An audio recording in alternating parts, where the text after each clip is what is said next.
Right now Telangana భవన్లో మాజీ మంత్రి కేటీఆర్ మాట్లాడుతున్నారు, చూద్దాం. వ్యధ గురించి చాలా వివరంగా చెప్పారు. ఆ బానిస సంఖ్యలను తెంచిన పోరాట గాథను కూడా గుర్తు చేసుకోవాల్సిన అవసరం ఉంది. మన కథలో కూడా కథానాయకుడు ఉన్నారు. ఎవరు కథానాయకుడు? ప్రపంచానికే పాఠం నేర్పిన యుద్ధం కూడా ఈ కథలోనే ఉన్నది. వీరుడున్నాడు, వీరోచిత గాథలున్నాయి, అమరులున్నారు, త్యాగాలు కూడా ఉన్నాయి. మన కథలో కూడా కౌరవులు ఉన్నారు, సైంధవులు ఉన్నారు, శకుని మామలు కూడా ఉన్నారు, రావణాసురులు ఉన్నారు, మారీచులు ఉన్నారు, రకరకాల దుర్మార్గులు ఈ కథలో కూడా ఉన్నారు. భారతదేశ స్వాతంత్రాన్ని మనం చూడలేదు, స్వాతంత్ర పోరాటం గురించి వినడమే తప్ప చూడలేదు. కానీ స్వరాజ్య సమరాన్ని తలపించిన మన రాష్ట్ర పోరాటాన్ని మన కళ్ళతో చూసే అదృష్టం మనకు దక్కింది. స్వాతంత్ర పోరాటంలో సిపాయిల తిరుగుబాటు, జలియన్ వాలా బాగ్, ఉప్పు సత్యాగ్రహం, సహాయ నిరాకరణ, క్విట్ ఇండియా లాంటి ఎన్నో ముఖ్యమైన ఘట్టాలు ఉన్నాయి. అట్లాగే 14 ఏళ్ల ఈ ఆత్మగౌరవ పోరాటంలో కూడా అపూర్వమైన అద్భుతమైన ఘట్టాలు ఎన్నో ఉన్నాయి. కానీ వాటన్నింటిని మించిన సముజ్వల సన్నివేశం ఒకటి ఉన్నది, చరిత్రను మలుపు తిప్పిన సందర్భం ఒకటి ఉన్నది. అదే కేసీఆర్ ఆమరణ దీక్ష. దానికే ఈరోజు మనం దీక్షా దివస్గా జరుపుకుంటున్నామనే మాట నేను మీకు గుర్తు చేస్తా ఉన్నా. నవంబర్ 29, 2009 ఉద్యమ ప్రస్థానంలో ఒక ఉజ్వల దృశ్యం. సావు నోట్లో తలబెట్టిన ఒక సాహసం.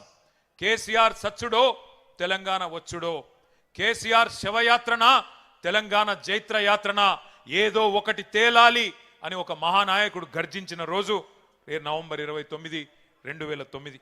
ఒక నినాదం, ఒక సమరనాదం యావత్ జాతిని ఏకం చేసింది.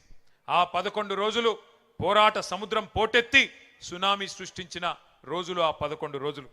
అగ్నిపర్వతం బద్దలైనట్టు, భూకంపం పుట్టినట్టు, పెను తుఫాన్ తీరాన్ని తాకినట్టు తెలంగాణ ఉద్యమ శిఖరం సిగమూగింది ఆనాడు. ముక్కోటి గొంతులు ఒక్కటై, 4 దిక్కులు ఏకమై, ఊరు వాడ ఉర్రూతలూగింది ఆ దీక్ష సందర్భంగా. పల్లెలు పట్టణాలు పరవళ్లు దొక్కినాయి, ఉద్యమ కెరటాలై ఎగిసిపడినాయి మన యూనివర్సిటీలు, మన విద్యార్థి బృందాలు. మడిదున్నే రైతు, బడికెళ్లే విద్యార్థి, కార్ఖానాలో కార్మికుడు, కార్యాలయంలో ఉద్యోగి, నల్లకోటు వేసుకున్న లాయరు, తెల్లకోటు వేసుకున్న డాక్టరు, కలం బట్టిన జర్నలిస్టు, దేశ విదేశాల్లోని ఎన్ఆర్ఐలు విజృంభించి రోడ్ల మీదకొచ్చి బిడ్డా మా తెలంగాణ మాకియ్యి అని బరిగీసి కొట్లాడిన ఒక ఉత్కృష్టమైన సందర్భం ఆనాటి కేసీఆర్ గారి నిరాహార దీక్ష. ఒక బక్కపల్చని యోధుడు ఉక్కు సంకల్పంతో ఒక మహా ఋషిలా తపస్సు చేస్తూ ఎవ్వరి మాట వినకుండా మరణ మంచుల్లోకి పోతుంటే అగ్నిగుండమై బగబగ మండింది తెలంగాణ ఆనాడు.